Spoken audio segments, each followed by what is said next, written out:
चला, आज मी हे नदीचे मासे आणलेले आहेत आणि हे मस्त मार्केटमध्ये असताना चमचम करत होते, तर याची चमक काढून टाकली, म्हणजे काहीतरी याला साफ करून याला कट्स मारून घेतलेत. आता हे मासे आपल्याला करायचे, तर हे तुम्ही याची रस्सासुद्धा करू शकता, तळूसुद्धा शकता. तर मी इथे रस्सासुद्धा करणार नाही आहे आणि ह्या माशांना तळणारसुद्धा नाही आहे. तर आज आहे ना हे मासे मी ओव्हनमध्ये करणार आहे. ते कसे, चला तुम्हाला रेसिपी सांगते.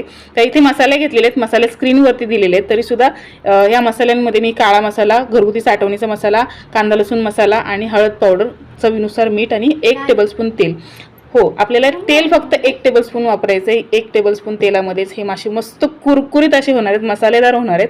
तर या माशांना आहे ना असा मसाला लावून घ्यायचा आहे आणि हे मस्त मसालेदार असे हे मासे बनतात, खूप भारी बनतात चवीला. हे मासे आहेत ना या जाळीवरती मी प्लेस करून घेते. या जाळीवरती असे ठेवून घ्यायचेत मासे आणि ही जाळी आहे ना ही आपल्याला ओव्हनमध्ये ठेवून द्यायची आहे. तर मस्त दिसत आहेत, दिसायला तुम्ही बघू शकताय काय भारी टेम्पटिंग असे दिसत आहेत.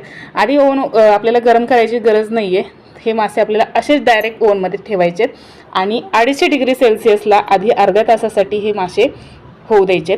तर तुम्ही बघू शकताय दोन्ही रोड चालू केलेत मी आणि 250 डिग्री सेल्सिअसला 20 ते 25 मिनिटासाठी मी हे ठेवून दिले.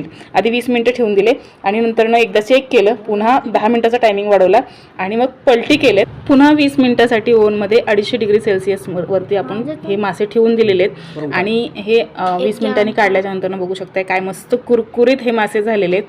तर या पद्धतीने नक्की हे मासे बनवून पहा. तुमच्याकडे ओव्हन नसेल तर तव्यावरती बनवून पहा आणि चॅनलला सबस्क्राईब करून जा.